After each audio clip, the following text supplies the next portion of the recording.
हाय। आज हम देखेंगे SRTF शेड्यूलिंग का यूज कर प्रॉब्लम को सॉल्व करके देखेंगे, जिसमें हमें क्या मेंशन है, CPU time, input output time and CPU time. पहले क्या देखते थे कि जितने भी तरह का शेड्यूलिंग हम यूज करते थे उसमें अराइवल टाइम गिवन रहता था और बर्स्ट टाइम गिवन रहता था। बर्स्ट टाइम में CPU टाइम गिवन रहता था, but here input time extra given है। किसी भी प्रॉब्लम में इस प्रॉब्लम में 2 टाइम CPU टाइम मेंशन है, 1 time input output time. Input output time means waiting time mention है। मे बी क्वेश्चन में 2 टाइम इनपुट आउटपुट यूज हो सकता है, 1 टाइम CPU टाइम का यूज किया जा सकता है। हमें निकालना क्या है, P1 P2 P3 का कंप्लीशन टाइम फाइंड करना है। SRTF क्या है, प्रिमिटिव शेड्यूलिंग का रहता है। मीन्स क्या, 1/1 यूनिट एग्जीक्यूट करेगा बर्स्ट टाइम, 1 यूनिट एग्जीक्यूट करता है बर्स्ट टाइम। अब पहले जिस तरह से प्रॉब्लम को हम सॉल्व कर देते उसी टाइप से ये भी सॉल्व होगा, बस उसमें थोड़ा सा स्लाइड डिफरेंस है इसमें कि CPU टाइम और इनपुट आउटपुट टाइम को हम किस तरह से मैनेज करके गैंट चार्ट को क्रिएट करेंगे या बनाएंगे ताकि सॉल्व करने में किसी तरह का प्रॉब्लम ना आए। सो हम देखते हैं कि किस तरह से हम इस प्रॉब्लम को आसानी से सॉल्व करते हैं। ठीक है, एकदम ध्यान से देखिएगा ताकि बाद में आपको सॉल्व करने में कोई प्रॉब्लम ना आए। पहले गैंट चार्ट बनाते हैं। ठीक है, गैंट चार्ट जब भी बनेगा स्टार्टिंग फ्रॉम 0 से ही होगा। ठीक है, अब इस 0 पॉइंट पे कौन सा प्रोसेस नंबर पहले आएगा, अराइवल टाइम के अनुसार P1 आएगा। P1 एकदम ध्यान से देखिएगा, P1 आएगा 1 unit, because of SRTF 1 unit execute करेगा। ठीक है, इस प्रोसेस 0 पे P1 है CPU टाइम। हम इस कारण से मेंशन कर रहे हैं कि बाद में हमें सॉल्व करने में कोई प्रॉब्लम हो। इनपुट आउटपुट 0 कोई भी नहीं है, कोई भी प्रोसेस का इनपुट आउटपुट नहीं है। 1 यूनिट एग्जीक्यूट किया है। ठीक है, 1 एग्जीक्यूट करने पे इस पॉइंट पे कौन सा प्रोसेस अवेलेबल होगा, प्रोसेस नंबर 1। ठीक है, प्रोसेस नंबर 1 तो सॉल्व हो गया, सॉरी 2 P2। अब P2 प्रोसेस है, इनपुट आउटपुट क्या होगा, P1 का CPU टाइम एग्जीक्यूट किया, इनपुट आउटपुट टाइम में अवेलेबल है, मीन्स इस पोजीशन पे हम सेकेंड पोजीशन पे P1 वेटिंग टाइम में चला गया, 2 यूनिट वेटिंग टाइम है। नेक्स्ट प्रोसेस क्या आएगा, P2 प्रोसेस 2 यूनिट, लेकिन एग्जीक्यूट क्या करेगा, 1 यूनिट। 1 यूनिट एग्जीक्यूट करने पे 1 यूनिट रिमेनिंग, वेटिंग टाइम भी 1 यूनिट माइनस होगा। ठीक है, मीन्स 2। अब इस 2 पोजीशन पे कौन कौन सा प्रोसेस अवेलेबल है CPU टाइम से। ठीक है, P2 अवेलेबल है, 2 यूनिट होने के कारण अराइवल टाइम में P3 भी अवेलेबल है, मीन्स मेंशन करेंगे P2 एंड P3। अब चेक करेंगे वेटिंग टाइम अवेलेबल है या नहीं। P1 का वेटिंग टाइम 1 रिमेनिंग है, सो P1 इंडिकेट करेंगे। P2 और P3 में कौन सा प्रोसेस आएगा, जिसका वर्स्ट टाइम मिनिमम होगा उसी को चूज करेंगे, क्योंकि shortest remaining time first scheduling का हम लोग यूज कर रहे हैं। ठीक है, तो P2 आएगा, 1 यूनिट एग्जीक्यूट करेगा, 3 1 यूनिट वेटिंग टाइम माइनस, ये कंप्लीट हो गया। 3 पॉइंट पे कौन सा प्रोसेस बचा, फर्स्ट इनपुट आउटपुट P1 का कंप्लीट होने के कारण CPU में इंटर करेगा, CPU टाइमिंग में। सो P1 CPU टाइमिंग में इंटर करेगा। नेक्स्ट P3 प्रोसेस अभी बचा हुआ है जो कि एग्जीक्यूट नहीं किया है। नेक्स्ट वेटिंग टाइम में कौन सा आ रहा है? वेटिंग टाइम में क्या है? P2 एग्जीक्यूट करने के बाद P2 का इनपुट आउटपुट है, सो यहाँ पे P2 मेंशन होगा। नेक्स्ट P1 P3 में कौन सा प्रोसेस आएगा? लुक, फर्स्ट सीपीयू टाइम का P3 का 3 यूनिट रिमेनिंग है, बट P1 2 यूनिट रिमेनिंग है। तो P1 और P3 में कौन पहले आएगा? P1, because of burst time minimum होने के कारण। तो P1 को हम टेक करेंगे 1 यूनिट, ठीक है, 1 unit. Input output 1 unit minus, so 4 CPU timing में अवेलेबल है अभी भी P1। Next P3 waiting time में P2 ही अवेलेबल है, 3 यूनिट रिमेनिंग। फिर से P1 ही आएगा, एग्जीक्यूट करेगा 1 यूनिट, टोटल एग्जीक्यूट करेगा। इनपुट आउटपुट माइनस होगा, 2 यूनिट रिमेनिंग। नेक्स्ट इस 5 पोजीशन पे P1 already completed, so only P3 available. Input output P2 available. Next P3 take करेंगे। P3 अगर हम 2 यूनिट एग्जीक्यूट करें तो 2 यूनिट इनपुट आउटपुट माइनस होगा, तब वो P2 इंटर करेगा सीपीयू टाइमिंग में। सो इजी वे में हम लोग 2 यूनिट एग्जीक्यूट कर सकते हैं। रिमेनिंग क्या होगा? 2 unit complete input output, P2 available हुआ, प्रोसेस सीपीयू टाइम में इंटर किया। फिर भी P3 रिमेनिंग 1 यूनिट है, सो P3 मेंशन करेंगे। Next input output waiting time किसी का अवेलेबल है, P1 कंप्लीट, P2 तो इंटर है, P3 इंटर है, सो वेटिंग टाइम नहीं।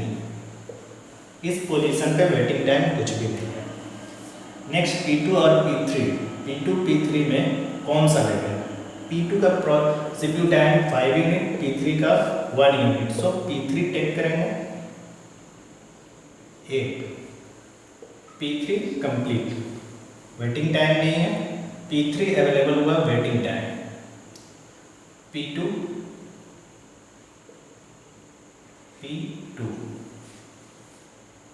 5 यूनिट, ठीक है। यहाँ पे वेटिंग टाइम आ गया आपका P3 वेटिंग टाइम स्टार्ट हो गया। नेक्स्ट शिफ्ट प्रोसेस P2 है। P2 अगर 5 यूनिट एग्जीक्यूट करते हैं, ठीक है, अगर 5 यूनिट एग्जीक्यूट करते हैं तब वो रिमेनिंग P3 का 1 यूनिट वेटिंग टाइम रिमेनिंग रहेगा। कर सकते हैं P2 को 5 यूनिट एग्जीक्यूट,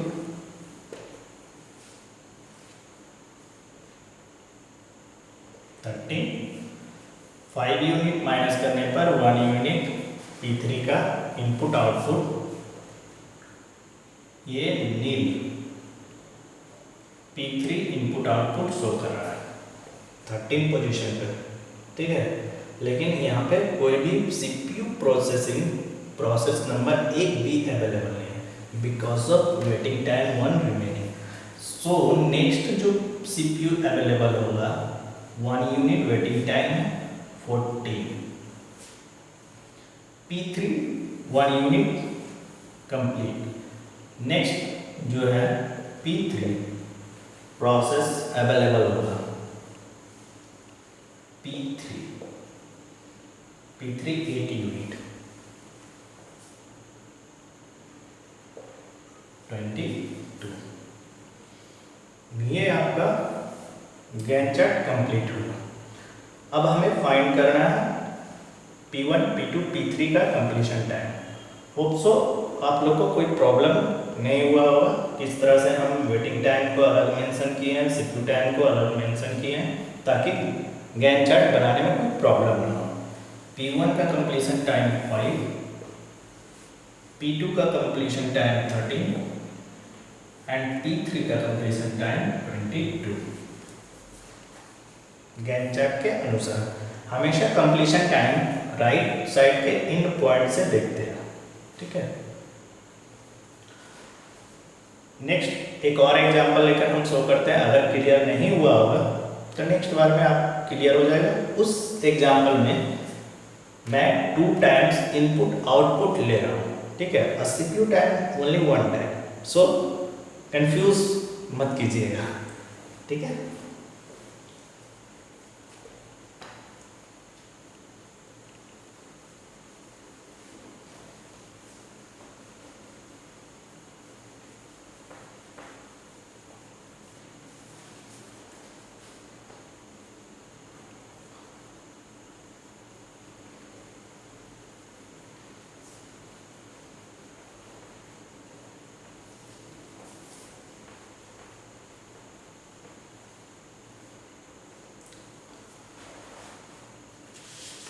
क्वेश्चन लेते हैं सेकेंड।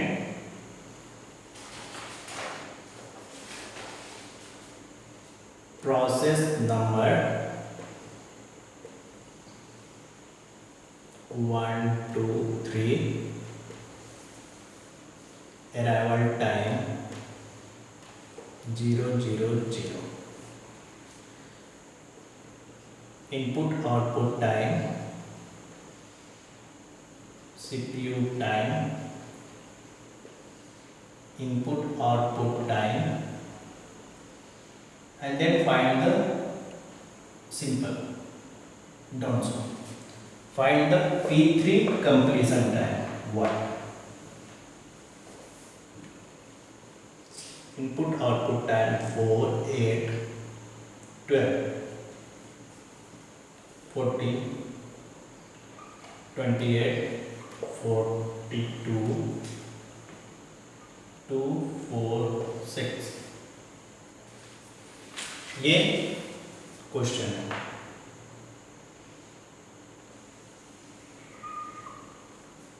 सबसे पहले इस क्वेश्चन में देखिए 2 टाइम्स इनपुट आउटपुट गिवन है, हर 1 time CPU time. So first starting from 0 starting करने पे P1 P2 P3 तीनों प्रोसेस अवेलेबल है, ठीक है। अगर हम P1 का 4 यूनिट एग्जीक्यूट करते हैं वेटिंग टाइम, तब नेक्स्ट हम सीपीयू टाइम में इंटर कर सकते हैं, ठीक है। सो 4 यूनिट ब्लैंक होगा, वेटिंग टाइम 4 यूनिट माइनस, सो P1 एग्जीक्यूट करेगा, 4 यूनिट रिमेनिंग P2 का बचेगा, 8 यूनिट P3 का बचेगा, ठीक। नेक्स्ट 4 यूनिट पे अवेलेबल सीपीयू टाइम P1 है और वेटिंग टाइम क्या क्या आ रहा है, P2 P3 अभी तक टोटल एग्जीक्यूशन नहीं हुआ। नेक्स्ट P1 टेक करेंगे, P1 टेक करने के लिए 4 यूनिट टेक किया, ठीक है। 4 यूनिट क्यों टेक किए, 1 टाइम में एग्जीक्यूट कर सकता है SRTF। अगर हम P1 4 टाइम लेंगे उससे बेटर है कि 1 टाइम में P1 ही एग्जीक्यूट कर देते हैं। 4 यूनिट इस कारण से एग्जीक्यूट किया, सेकेंड कारण कि प्रोसेस 2 इंटर करे सीपीयू टाइमिंग में। 4 यूनिट एग्जीक्यूट करने पे वो सीपीयू टाइमिंग में इंटर करेगा, ठीक है। 8 से मेंशन किया, 4 यूनिट लिए, ये 4 यूनिट माइनस P2 का complete waiting time, P3 waiting time 4 अभी भी है। सो 8 पोजीशन पे P1 already available and P2 available. Waiting time P3। Next P1 P2 में कौन सा लेंगे, जिसका मिनिमम बस टाइम है उसी को टेक करेंगे, 10 and 28। अगर फिर से 4 यूनिट हम एग्जीक्यूट करें तो प्रोसेस 3 भी अवेलेबल होगा CPU टाइम में। सो 4 यूनिट एग्जीक्यूट करते हैं, ओ सॉरी 4 यूनिट एग्जीक्यूट करने पे 6 रिमेनिंग, P1 4 यूनिट, ठीक है। 4 unit waiting time complete P3 का। Next P1 P2 and P3 process available, ठीक है, बट वेटिंग टाइम नहीं। अब P1 P2 P3 तीन प्रोसेस है, तीन प्रोसेस में मिनिमम P1 का है, सो P1 ही एग्जीक्यूट करेगा, 6 यूनिट एग्जीक्यूट करेगा, 18। इस पोजीशन पे P1 कंप्लीट कर चुका 6 यूनिट, इंटर किया P1 वेटिंग टाइम को लेकर, तो P2 and P3 available CPU time and waiting time P1 चला जाएगा। नेक्स्ट P2 P3 में P2 अवेलेबल है, ऑलवेज मिनिमम होगा, तो P2 28 यूनिट हम लगातार ले सकते हैं, क्योंकि मिनिमम हमेशा P2 ही करना है। सो 28 प्लस 18 कितना हुआ,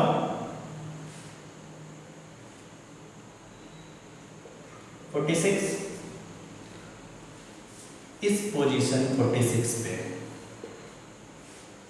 इनपुट आउटपुट 2 यूनिट कंप्लीट, क्योंकि 28 यूनिट हम ले रहे हैं तो वो तो सेकेंड यूनिट में ही इनपुट आउटपुट कंप्लीट हो जाएगा। नेक्स्ट P2 बचा कौन, P3, ठीक है, वेटिंग टाइम नील। इस पोजीशन पे वेटिंग टाइम, सॉरी इस पोजीशन पे वेटिंग टाइम कौन सा है, 28 तो एग्जीक्यूट कर गया, तो P2 का वेटिंग टाइम 4 यूनिट बचा। अब P3 लेंगे,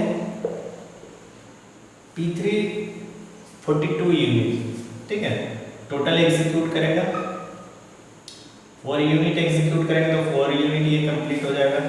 42 यूनिट होने के बाद भी P3 वेटिंग में 6 यूनिट रहेगा, तो 42 plus 46 means 88।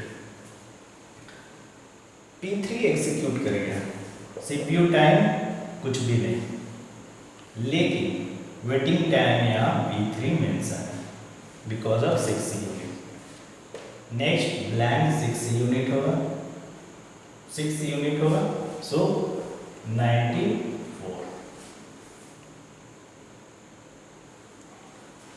Hope so clear हो गया होगा किस तरह से इनपुट आउटपुट का यूज करते हैं, किस तरह से CPU टाइमिंग का यूज करते हैं।